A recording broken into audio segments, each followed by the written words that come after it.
Salut tout le monde, c'est Mika et aujourd'hui on se retrouve pour une toute nouvelle vidéo. Mais avant ça, je tiens à vous souhaiter une super bonne année avec un grand A comme Aquaman dont je vais faire la review aujourd'hui.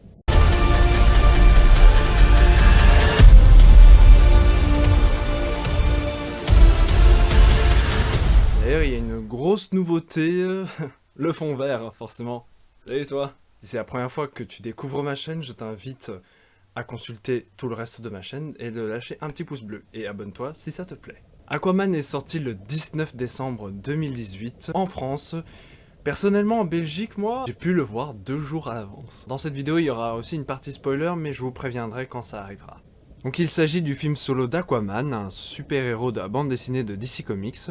Il s'agit du 6ème film de l'univers DCEU. Aquaman est apparu sur nos écrans dans Justice League et un caméo dans BVS. Il est interprété par Jason Momoa, connu pour Alerta Malibu ou tout simplement Game of Thrones. Alors au casting, il y a Amber Heard, qui est ravissante en Mera, Nicole Kidman qui joue la mère de Aquaman, Patrick Wilson qui va jouer le méchant, donc le frère d'Aquaman dans l'histoire. Il y avait aussi Dolph Lundgren, mais je ne l'avais pas reconnu au premier abord, puisque en fait il avait des cheveux roux, et d'habitude je le voyais plus avec des cheveux blonds, enfin un peu comme dans Rocky quoi. Et Willem Dafoe qui est le vizir du roi d'Atlantis et qui va entraîner Aquaman tout au long de son adolescence. L'interprète du père d'Aquaman est l'acteur qui a joué Jango Fett dans l'Attaque des clones. Bref, on a un très beau casting. Et j'ai complètement oublié le nom du mec qui a joué Black Manta, mais bon, je le connaissais pas. D'ailleurs, je vais vous révéler les notes du film du DCU, puisque c'est la première fois qu'on va aborder cet univers cinématographique sur ma chaîne. Ça, c'est un très bon film. Ça, il y avait du potentiel, mais... Allez, quoi. Oh non, et ça... Disons que j'ai eu plusieurs avis divergents, genre il y a beaucoup de gens qui ont adoré ce film, alors qu'en fait, apparemment, il était ridicule complètement. Je vois que le film était surcoté, enfin, je veux dire, tous les gens qui se sont cosplayés, enfin, il y avait juste Harley Quinn qui avait fonctionné, mais bon, je sais pas si je verrai le film un jour. Honnêtement, ça me tente pas. Celui-ci était un très très bon film, et celui-là, il est sorti un peu trop tôt, je trouve. Croyez-moi, j'avais vraiment tout pour ne pas aller voir ce film. Justice League ne m'avait pas convaincu, totalement éclipsé par la concurrence qui est l'empire de Marvel avec son MCU. Je vais vous dire les choses qui m'ont poussé à voir ce film, c'est tout simplement le trailer. Enfin, le deuxième trailer. Parce que le premier trailer, en fait, il est passé un peu sans que je m'en aperçoive. J'étais pas très hype à voir d'autres films de ce même univers. Mais lors du visionnage du deuxième trailer, j'ai appris que c'était James Wan à la réalisation. C'est un réalisateur dont j'admire énormément le travail, parce que Annabelle, Conjuring, Saw, enfin bref, tous ces films d'horreur, c'est vraiment... Enfin, ce réalisateur a changé le cinéma d'horreur. Il a également réalisé Fast and Furious 7. Ce sont globalement des films que j'ai vraiment appréciés. Mais en fait, c'est le troisième trailer qui n'allait pas, parce qu'il montrait quasiment tout en fait. Du coup, il y avait des choses qu'on pouvait deviner tout de suite à l'avance. Donc on connaissait plus ou moins le schéma de l'histoire, mais il nous révélait pas heureusement tout. Mais mis à part ça, j'ai kiffé le film. On avait de bons acteurs, des beaux décors, des beaux effets spéciaux, des super couleurs. Même les costumes sont super bien faits, jusqu'à respecter les comics. Même les transitions au début de l'histoire, c'était fantastique. Enfin genre... C'était fou. Je veux dire, merci James Wan, quoi. Bref, je me suis pris une claque visuelle. Voilà, ça c'était cadeau. C'est un film qui m'a beaucoup surpris dans sa mise en scène et dans sa thématique. Hop, ici on va rentrer dans la partie spoiler, donc j'aimerais que vous vous retirez un tout petit peu. Pour ceux qui n'ont pas vu le film, en tout cas, je vous le conseille. Sinon, je vais vous mettre le timer pour rejoindre la partie non spoiler. Je dois noter quand même qu'il y a un peu de déjà-vu. Un héritier du trône métis, musclé et écaillé qui retourne dans son royaume d'origine hyper futuriste. Il s'est entraîné toute sa vie et devra affronter un membre de sa famille, une famille royale. Dans un duel mis en place tel un rituel, le héros perdra et reviendra beaucoup plus fort pour le réaffronter. On peut aussi noter que l'un est jaune et l'autre est violet. Le héros doit mériter sa place de roi et accepter toutes les responsabilités. Mais cela reste des films bien distincts. On n'a jamais eu d'adaptation d'Aquaman au cinéma, Il y a toujours eu du Superman, du Batman. C'est la première fois donc que Aquaman a son adaptation à lui, tout comme celui de Wonder Woman. Le fait de mettre Aquaman sur les devants de la scène lui permet de ne plus le résumer qu'à parler aux poissons.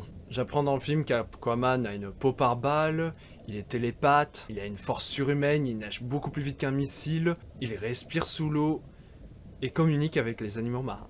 Lorsqu'il obtient son trident, il devient beaucoup plus fort, et ce qui lui permet aussi de gouverner toutes les mers. Et sachant que la Terre est composée de 72% d'eau, Aquaman a quand même un sacré royaume. A noter aussi que dans les comics, le trident lui permet de contrôler la foudre, de contrôler la pluie et le vent. Alors ce film aura permis l'introduction du méchant Black Manta, le pire ennemi d'Aquaman.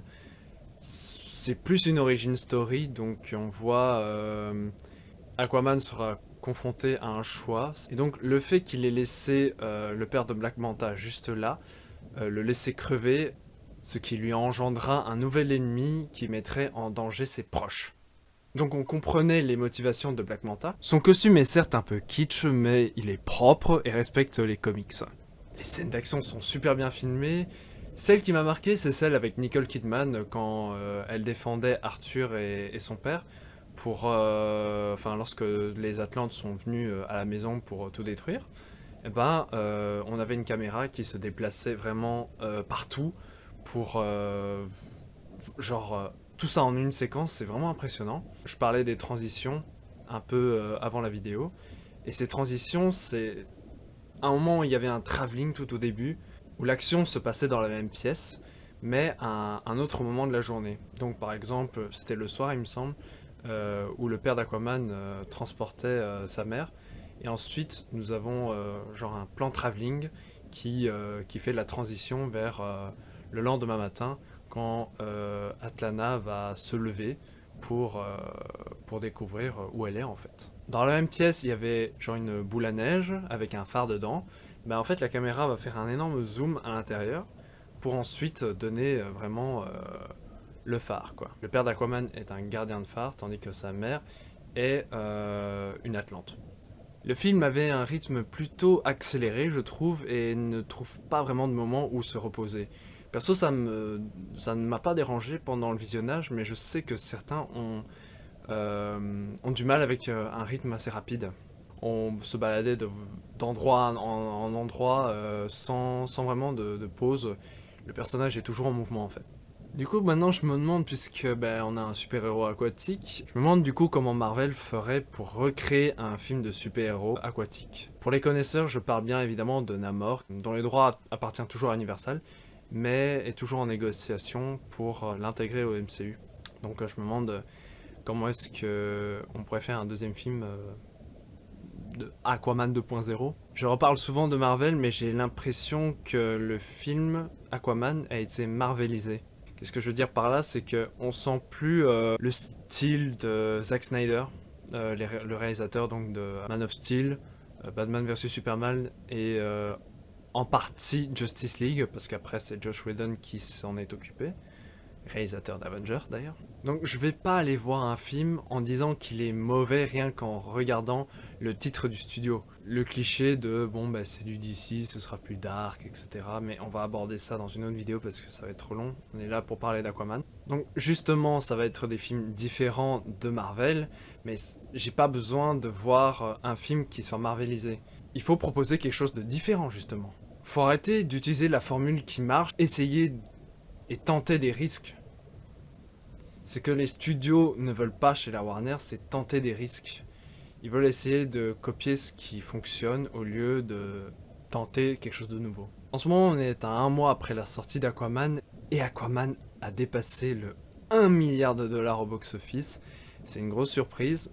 Pas vraiment pour moi je m'y attendais quand même un tout petit peu parce qu'il avait vraiment toutes les armes pour atteindre un tel succès. C'est la première fois pour un film d'ici depuis Dark Knight Rises qui franchit les 1 milliard. Donc en ce moment, il a dépassé The Dark Knight, mais il est toujours derrière The Dark Knight Rises. Donc on verra quand est-ce qu'Aquaman s'arrêtera, plus ou moins. Mais je pense pas qu'il soit prêt d'arrêter, parce qu'après un mois et 1 milliard, je pense qu'il est capable de monter encore plus haut. Donc voilà, c'était le premier film de super-héros de James Wan, qui avait vraiment tout pour réussir. Et on ne peut que saluer son travail parce que ça lui a permis de sauver carrément une licence. Perso, je reste Team Marvel, mais je ne juge pas la qualité d'un film de super-héros rien qu'avec le nom du studio, du moment qu'il me propose une belle histoire et qui nous fait rêver d'être l'un de ces héros. C'était Mika, portez-vous bien, ciao tout le monde.